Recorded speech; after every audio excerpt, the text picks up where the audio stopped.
C'est une malheureuse histoire, celle de ce père de famille qui vit depuis 2 ans, séparé de ses 2 enfants, Loïc et Solène, âgés de 13 et 15 ans.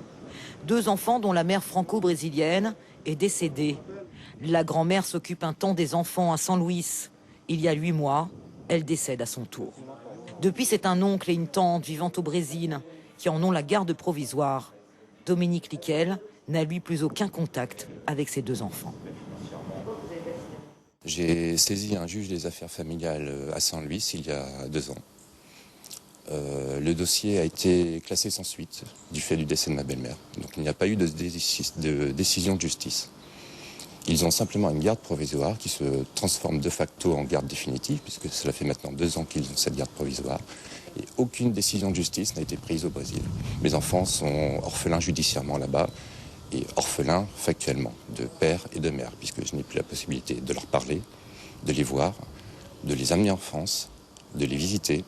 Je n'existe plus en tant que père. Pour la justice brésilienne, je n'existe plus. Ce père de famille a fait appel à une association, SOS Papa Guyane, dont Pierre Bouquet est un des représentants. Cette fois, c'est auprès des élus, des députés, des sénateurs, des ministères, de l'Église qu'il se tourne pour se faire entendre.